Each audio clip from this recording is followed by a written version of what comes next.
తెలంగాణ నుంచి 2 రాజ్యసభ స్థానాల్లో అభ్యర్థులను ఖరారు చేసింది కాంగ్రెస్ అధిష్టానం. తెలంగాణ నుంచి మరోసారి రాజ్యసభకు అభిషేక్ సింఘ్వి రెన్యువల్ అయ్యారు.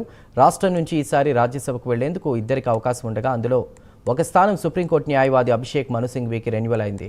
రెండో స్థానంలో వేం నరేందర్ రెడ్డి బర్త్ ఖరారైంది. రేపు రాజ్యసభ సభ్యులుగా అభిషేక్ సింఘ్వి, వేం నరేందర్ రెడ్డి నామినేషన్ వేయనున్నారు.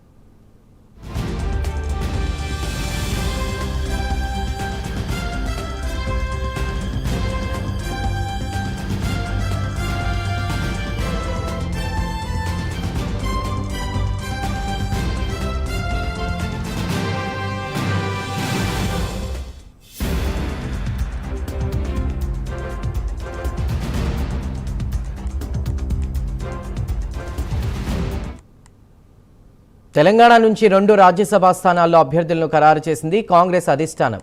తెలంగాణ నుంచి మరోసారి రాజ్యసభకు అభిషేక్ సింఘ్వి రెన్యువల్ అయ్యారు. రాష్ట్రం నుంచి ఈసారి రాజ్యసభకు వెళ్లేందుకు ఇద్దరికి అవకాశం ఉండగా అందులో ఒక స్థానం సుప్రీంకోర్టు న్యాయవాది అభిషేక్ మను సింఘ్వికి రెన్యువల్ అయింది. రెండో స్థానంలో వేం నరేందర్ రెడ్డి బర్త్ ఖరారైంది. రేపు రాజ్యసభ సభ్యులుగా అభిషేక్ సింఘ్వి, వేం నరేందర్ రెడ్డి నామినేషన్ వేయనున్నారు.